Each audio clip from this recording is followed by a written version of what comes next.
DCB മീഡിയയുടെ പുതിയൊരു വീഡിയോയിലേക്ക് സ്വാഗതം. ഇന്ന് ഒക്ടോബർ 30 വ്യാഴം. ഇന്നും തുടർന്നു വരുന്ന ദിവസങ്ങളിലും നിങ്ങൾ അറിഞ്ഞിരിക്കേണ്ട പ്രധാനപ്പെട്ട വാർത്താ അപ്ഡേറ്റുകളാണ് ഷെയർ ചെയ്യുന്നത്. ചാനൽ ആദ്യമായി കാണുന്നവർ സബ്സ്ക്രൈബ് ചെയ്യുക, വീഡിയോ ഇഷ്ടമായാൽ ലൈക്ക് കൂടി ചെയ്യുക. ഫേസ്ബുക്കിൽ കാണുന്നവർ പേജ് ഫോളോ കൂടി ചെയ്യുക.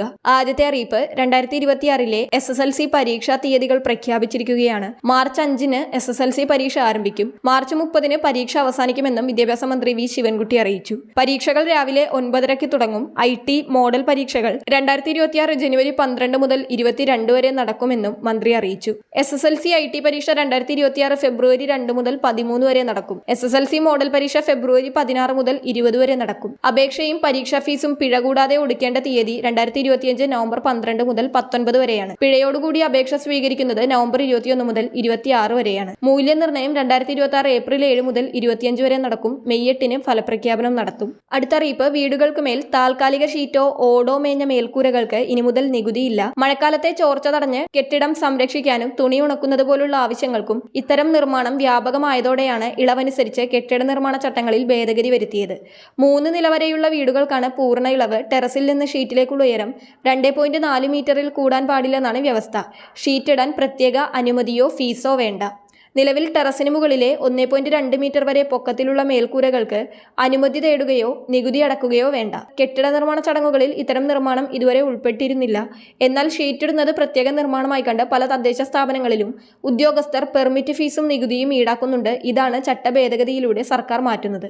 അടുത്തറിയിപ്പ് സ്വർണ്ണവില ഇന്ന് കുത്തനെ കുറഞ്ഞിരിക്കുകയാണ്. കേരളത്തിൽ 1400 രൂപയാണ് ഇന്ന് കുറഞ്ഞിരിക്കുന്നത്. ബുധനാഴ്ച രാവിലെയും ഉച്ചയ്ക്കുമായി 1160 രൂപയാണ് സ്വർണത്തിന് ഉയർന്നത്.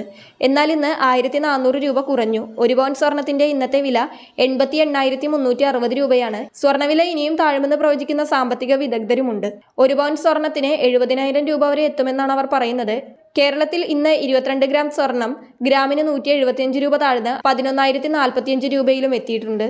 അടുത്തറിയിപ്പ് സംസ്ഥാനത്ത് 7,694 കർഷക കുടുംബങ്ങളിൽ ഭർത്താവും ഭാര്യയും ഇരുവരും PM കിസാൻ ആനുകൂല്യം കൈപ്പറ്റിയെന്ന് റിപ്പോർട്ട് എത്തിയിരിക്കുകയാണ്. ഇതിനു പുറമെ പ്രായപൂർത്തിയാകാത്ത മക്കളും മറ്റ് ബന്ധുക്കളും ഉൾപ്പെടെ 33 പേർക്കും അനർഹരായിട്ടും പണം ലഭിച്ചതായും റിപ്പോർട്ടുണ്ട്. സംസ്ഥാന സർക്കാർ കേന്ദ്ര കൃഷി മന്ത്രാലയത്തെ അറിയിച്ചതാണ് ഇക്കാര്യം. യോഗ്യരായ കർഷകർക്ക് പ്രതിവർഷം 6,000 രൂപ വീതം 3 ഘട്ടങ്ങളിലായി നേരിട്ട് അക്കൗണ്ടിലേക്ക് നൽകുന്ന പദ്ധതിയാണ് PM കിസാൻ സമ്മാൻ നിധി.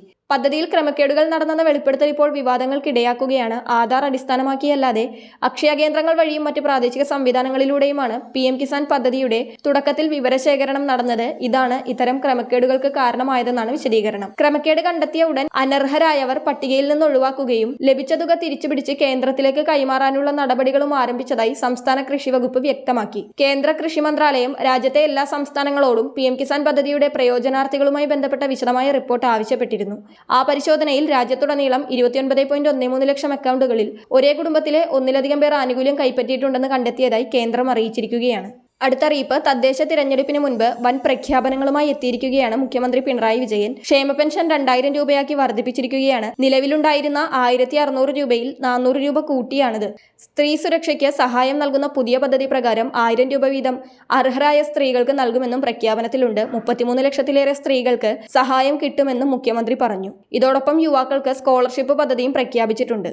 എന്തായാലും ക്ഷേമ പെൻഷൻ 1,600-ൽ നിന്ന് 2,000 രൂപയാക്കിയത് സംസ്ഥാനത്തെ 62 ലക്ഷത്തോളം വരുന്ന പെൻഷൻ ഗുണഭോക്താക്കൾക്ക് വളരെ ആശ്വാസമായിരിക്കും. വളരെ പ്രധാനപ്പെട്ട ഈ വാർത്താ അപ്ഡേറ്റുകൾ മറ്റുള്ളവർക്ക് കൂടി ഷെയർ ചെയ്യുക.